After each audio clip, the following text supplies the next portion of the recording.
Yes. The Gatlin brothers. They got Rudy and Steve Gatlin along with Larry. They're going to be in the After the Show show. And by the way, if there was one more Gatlin, there'd be no room for me. That's right. I'll talk to Mom. Thanks, everybody. Good morning. Fox's alert now with new questions about Hillary Clinton's email team.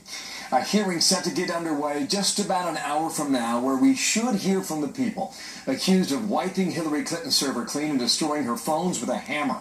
Will they talk, or will they invoke their right not to incriminate themselves?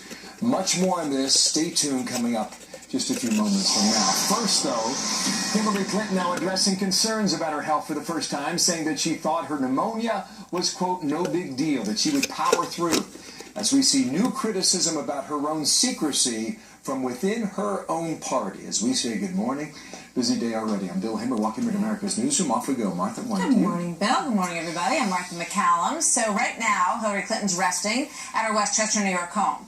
After those wobbly moments that we saw over the weekend at the 9/11 memorial ceremony, that was back on Saturday. So her husband, the former president, is stepping in for her right now on the campaign trail. Hillary's speaking out last evening on the phone with Anderson Cooper, talking about what she says happened. Listen. Well, I just didn't think it was going to be that big a deal. I felt dizzy, and I did lose my balance for a minute. But once I got in, once I could sit down, once I could cool off, once I had some water, I immediately started feeling better. If we weren't fast enough, I talked to my staff. We take responsibility for that. There is that, and now there is this. The cover of the New York Post this morning calling Mrs. Clinton Hillary. Claimed that she avoided the emergency room to conceal details of her medical treatment. That's a big claim. Byron York, chief political correspondent, Washington Examiner, Fox News contributor. Byron, good morning to you. Good morning. That's the story from the Post. Clinton's team shot that down, but it is out there. Go. It is indeed. There are really a couple of things going on with the Clinton campaign now in this illness issue. The first is they're making the most limited concession possible about not being forthcoming about her illness before her nearly collapsing at the 9/11 ceremony, brought the world's attention to it. And they're saying, well, maybe we should have been a little more forthcoming, but we did it for the most innocent of reasons because we thought it just wasn't a very big deal.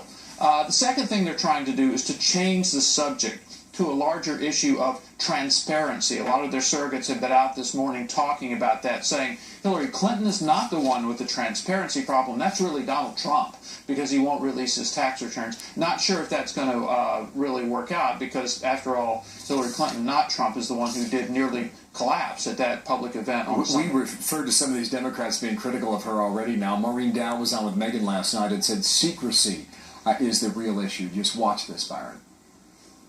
The health issue this week is a perfect microcosm of why she has problems. And she has her wall of defensiveness and secretiveness and just pushing back. The press can't know anything. And each time it gets worse because that spirals into a snowball. Well, then she said it's not the health, it's the stealth. Exactly, and Maureen Dowd is someone who has covered the Clintons throughout the 1990s, and what we've seen in the last 24 hours is a number of people who did cover the Clintons in the Bill Clinton White House years, saying that what they're doing now is exactly what they always did. They never really were forthcoming about things, and there was always this veil of secrecy around stuff, and it always led to all sorts of speculation. And my guess is you'll probably see Republicans adopting some of this stuff, saying, look, if you're dissatisfied with the secrecy with which Hillary Clinton handled this, just wait till she becomes president. That's an interesting point. My sense is that if she comes back and she's healthy, this will be put behind her, and the campaign will put it behind her.